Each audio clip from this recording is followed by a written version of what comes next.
بسم اللہ الرحمن الرحیم۔ السلام علیکم ویورز، اردو سٹوری پلس میں خوش آمدید۔ آج میں آپ کے لیے ایک اور سچی کہانی لے کر حاضر ہوئی ہوں۔ امید ہے کہ کہانی آپ کو ضرور پسند آئے گی۔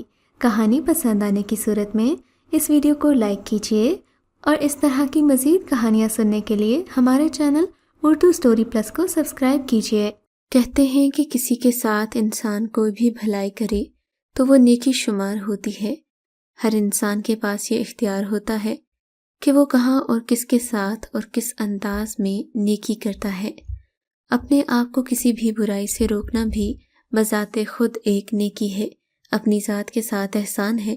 یہاں تک کہ دوسرے میں موجود کسی برائی کی حوصلہ شکنی کرنا بھی نیکی ہی کے زمرے میں آتا ہے۔ اب یہ سب تو انسان پر منحصر ہے کہ وہ اپنی زندگی میں کتنی نیکیاں اور کتنی برائیاں اپنے نامہ اعمال میں درج کراتا ہے۔ یہ کہانی میری ایک عزیزہ کی ہے۔ قصداً رشتہ ظاہر نہیں کرنا چاہتی کیونکہ اس میں کچھ قباحتیں ہیں، سو ہم اس کا فرضی نام چاندنی رکھ لیتے ہیں۔ یہ کہانی آپ چاندنی کی زبانی سنیے۔ میں ان دنوں 10ویں کلاس میں پڑھتی تھی جب پہلی بار کسی نے مجھ سے اظہار محبت کیا۔ میری ایک کزن کے توسط سے یہ پیغام مجھ تک پہنچا تھا، گویا یہ ایک طرح سے ایک حفاظتی قدم تھا۔ دوسری صورت میں ممکن یہ تھا کہ اگر یہ موصوف جنہوں نے مجھ سے اظہار محبت کیا تھا مجھ سے ڈائریکٹ اظہار محبت کرتے تو انہیں یا تو گالیاں سننا پڑتی یا پھر جوتے کھانا پڑتے۔ میں ان دنوں عمر کی جس سیڑھی پر تھی، ایسے کاموں کے لیے شاید یہ عمر بہترین سمجھی جاتی ہے، مگر یہ بھی حقیقت ہے کہ میری اپنی سوچ اس طرح کی سوچ سے الگ تھی جس طرح عام لڑکے لڑکیوں کی ہوتی ہے۔ یہ گلیوں محلوں کی محبت مجھے ٹائم پاس لگتی تھی۔ میں نے سوچا ہوا تھا کہ میری زندگی میں شادی سے پہلے محبت پیار ویار کی کوئی جگہ نہیں ہوگی۔ میں شادی کے بعد صرف اور صرف اپنے شوہر سے محبت کروں گی اور دن رات انہی کی تابعداری کروں گی۔ میری یہ سوچ اور میرے یہ خیالات سن کر میری ہم پلہ سہیلیاں اور میری ہم جماعت لڑکیاں میرا مذاق اڑاتی تھیں کہ یہی تو ہلا گلا کرنے کی اور زندگی انجوائے کرنے کی عمر ہوتی ہے۔ مگر میں ہلا گلا کرنے کے نام پر اپنی عزت کو داؤ پر لگانے پر کبھی تیار نہیں ہو سکتی تھی۔ اس لیے سہیلیوں کی باتوں کا برا ماننے کے بجائے میں ہنس دیتی اور کبھی انہیں نصیحت کرتی کہ ان باتوں سے باز آ جاؤ، جسے وہ ایک کان سے سن کر دوسرے کان سے نکال دیتی۔ یہ سلسلہ تو یوں ہی چلتا رہا۔ انہوں نے اپنی روش نہ بدلی، نہ میں نے انہیں نصیحت کرنا چھوڑا۔ یہ بات بھی اپنی جگہ تھی کہ مذاق اڑانے کے قطع نظر سب لڑکیاں میری عزت بھی بہت کرتی تھیں۔ واقعی مضبوط کردار کسی بھی انسان کی پہچان کا سب سے بڑا ذریعہ ہوتا ہے۔ ہاں، تو میں بات کر رہی تھی کہ اس لڑکے اور میری کزن کی۔ آپ اس لڑکے کا نام راحیل سمجھ لیں۔ میں نے اپنی کزن کی ساری بات بڑے تحمل سے سنی اور اشتعال میں آئے بغیر صاف صاف کہہ دیا کہ میری زندگی میں نہ کسی ایسے لڑکے کی گنجائش ہے اور نہ ان فضول کاموں کے لیے میرے پاس کوئی وقت ہے، اس لیے برائے مہربانی دوبارہ اس قسم کا پیغام مجھ تک لانے کی زحمت نہ کی جائے، ورنہ میں سبھی کو یہ بات بتا دوں گی۔ میں نے بالکل درست مقام پر تیر چلایا تھا جو نشانے پر لگا تھا۔ میری کزن صاحبہ گھبرا کر بھاگ کھڑی ہوئی تھی۔ اس پیغام کے تقریباً 2 سال بعد اس لڑکے راحیل نے مجھ سے دوبارہ رابطہ کیا۔ کہنے لگا، آپ تو خفا ہو گئیں جبکہ میرا عشق آپ کے لیے سچا ہے۔ میں صرف اور صرف آپ کو پسند کرتا ہوں۔ کسی کو آزمانے کے لیے 2 سال کافی ہوتے ہیں۔ خدا کے لیے میرا پیار اور میری دوستی قبول کر لیجئے تاکہ مجھے بھی سکون اور آرام آ جائے۔ اس بار اس لڑکے نے محبت کا پیغام دینے کے لیے کسی اور کا سہارا لینے کی بجائے خود مجھے ایک چھوٹا سا رکا دیا تھا اور کالج سے ایک سٹاپ پیچھے ہی اتر گیا۔ کالج آ کر فری پیریڈ میں نے وہ رکا پڑھا تھا۔ اوہو، تو موصوف کی طبیعت ابھی بھی مائل با عشق ہے۔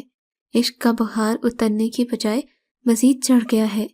میں نے دل ہی دل میں سوچتے ہوئے وہ رکا پھاڑ کر ٹکڑے ٹکڑے کر دیا۔ پھر اسی شام میں نے اپنی ایک عزیزہ دوست شازیہ کو فون کیا تھا، کیونکہ میرے خیال میں یہ بات اب تھوڑی سی بڑھ چکی تھی۔ اگرچہ میں نے راحیل کے ابتدائی اظہار محبت پر کسی بھی قسم کا رد عمل یا جواب نہ دے کر بہت عقل مندی کا ثبوت دیا تھا، مگر اب مجھے پانی سر سے اونچا ہوتا نظر آ رہا تھا۔ شازیہ میری بہت اچھی اور سچی دوست تھی۔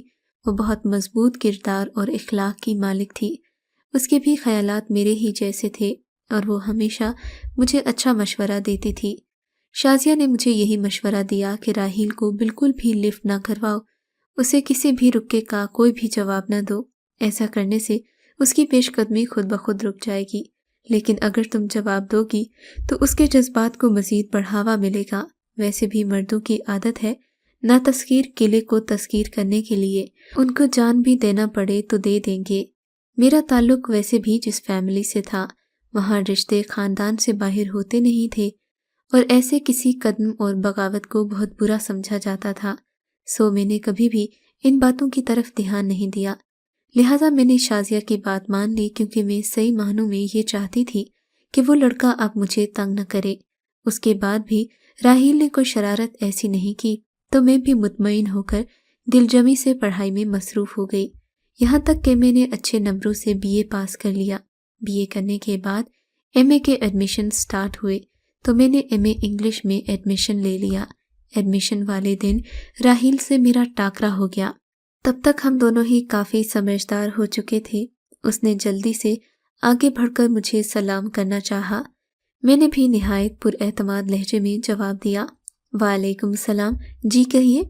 یہاں نہیں مس، پلیز اگر آپ اجازت دیں تو صرف چند منٹ مجھے آپ سے بات کرنی ہے۔ بات بہت سنجیدہ ہے، اس لیے میں کہیں بیٹھ کر بات کرنا چاہتا ہوں۔ راحیل نے یہ بات اتنی التجا بھرے لہجے میں اور شائستگی سے کہی تھی کہ نہ چاہتے ہوئے بھی میں اس کے ہمراہ یونیورسٹی کے کیفے میں آ گئی، جہاں اس نے 2 کپ کافی کا آرڈر دیا تھا، اور اس کے بعد پھر مجھ سے گویا ہوا، مس چاندنی، میں آپ کے لیے پچھلے 5 سال سے خوار ہو رہا ہوں، مگر آپ ہیں کہ مجھے مسلسل نو لفٹ کا بورڈ دکھا رہی ہیں۔ مجھ پر ترس کھائیے اور میری دوستی یا چاہت جو بھی سمجھ لیں قبول کر لیں۔ میں آپ کے سوا کسی کو چاہ ہی نہیں سکتا، نہ کسی کا بن سکتا ہوں، کیونکہ میری آئیڈیل آپ ہیں۔ آخر ایسی کیا وجہ ہے کہ آپ مجھ سے اتنا گریز کر رہی ہیں؟ کیا میں خوبصورت نہیں ہوں، پڑھا لکھا نہیں ہوں؟ آخر کیا کمی ہے مجھ میں؟ میں نے آج پہلی بار راحیل کے کہنے پر اسے غور سے دیکھا تھا۔ وہ واقعی میں کافی خوبصورت نوجوان تھا۔ کوئی بھی لڑکی اس سے دوستی کے لیے بخوشی تیار ہو سکتی تھی، مگر کم از کم وہ لڑکی میں ہرگز نہیں ہو سکتی تھی۔ میں نے بڑی نرمی سے کہا، راحیل صاحب، آپ جانتے ہیں میرا تعلق ایک معزز فیملی سے ہے، جہاں عزت کے لیے جان دی بھی جاتی ہے اور لی بھی جا سکتی ہے۔ میں بھی اس طرح کی لڑکی نہیں ہوں جیسا کہ آپ سمجھ رہے ہیں۔ میں آپ کے جذبات کی قدر کرتی ہوں، مگر آپ یا کسی بھی لڑکے کی کسی بھی قسم کی حوصلہ افزائی میں نہیں کر سکتی، کیونکہ ہر انسان کو زندگی اپنی مرضی سے گزارنے کا حق حاصل ہے، فیصلے کرنے کا بھی حق ہے۔ آپ خواہاں اپنا وقت برباد کر رہے ہیں۔ بہتر ہوگا کہ آپ اپنی راہ لیں، یہیں سے پلٹ جائیں، اور میرے لیے بھی یہی مناسب ہے کہ میں آپ سے بات نہ کروں۔ امید ہے کہ آپ دوبارہ مجھے ڈسٹرب کرنے کی یا کچھ کہنے کی کوئی سطحی سی کوشش نہیں کریں گے، کیونکہ میں ذرا اور ٹائپ کی لڑکی ہوں۔ مجھے یہ چیزیں بالکل متاثر نہیں کرتی، اور نہ ہی یہ میں خوشنما فریب آپ کو دکھانا چاہتی ہوں۔ میرا لیا دیا انداز دیکھ کر راحیل سخت مایوس ہو کر اٹھ گیا اور چلا گیا۔ میں بھی کافی پیے بنا اٹھ کھڑی ہوئی۔ وقت گزرنے کے ساتھ ساتھ میری پڑھائی ختم ہو گئی۔ اس کے بعد میرا ایک معزز گھرانے سے رشتہ آیا تو میری شادی بھی ہو گئی۔ آج میں اپنے گھر میں اپنے شوہر کے ساتھ بے حد خوش و خرم زندگی گزار رہی ہوں۔ میرے شوہر میرے سب سے اچھے دوست ہیں اور اتنے فرینڈلی ہیں کہ انہی کے اصرار پر میں نے اپنی یہ کہانی شازیہ کو سنانے کا ارادہ کیا، کیونکہ میں چاہتی ہوں کہ میری یہ کہانی پڑھ کر اگر کوئی ایک بھی لڑکی راہ راست پر آ جاتی ہے تو یہ میری بہت بڑی کامیابی ہوگی۔ بات کچھ یوں ہے کہ راحیل سے اس آخری ملاقات کے بعد بس اچانک ہی ایک سہیلی کے ذریعے مجھ پر یہ انکشاف ہوا تھا کہ راحیل نے اپنے کچھ آوارہ قسم کے دوستوں کے ساتھ یہ شرط لگا رکھی تھی کہ وہ مجھ جیسی لیے دیے رہنے والی لڑکی کو اپنے جال میں پھنسا کر دکھائے گا، اور زیادہ کچھ نہیں تو کم از کم میرا نام تو اپنے نام کے ساتھ جوڑ کر خوب اچھا ہوگا۔ مگر خدا کا شکر ہے کہ گھر والوں کی تربیت اور میرے اپنے اللہ کے کرم سے بہت اچھا ہوا کہ میں ثابت قدم رہی اور اپنے برے مقصد میں راحیل ناکام ہو گیا، ورنہ میں جانتی ہوں اگر میں اس کی باتوں کی قدر کرتی، اس کی محبت کے جال میں آ جاتی تو آج میری کہانی کچھ مشکل ہوتی۔ میں آپ کو یہ کہانی نہ سنا رہی ہوتی، میری کہانی کچھ اور ہی ہوتی۔ لڑکیوں سے یہی کہوں گی کہ اپنی زندگی میں اپنی ساری محبتیں اپنے شوہر کے لیے سمیٹ کر رکھیں، ایسا نہ ہو کہ بعد میں آپ کو پچھتانا پڑے۔ اگر آپ کو یہ کہانی اچھی لگی ہے تو ہماری ویڈیو کو لائک کیجیے اور اس طرح کی مزید کہانیاں سننے کے لیے ہمارے چینل کو ضرور سبسکرائب کریں۔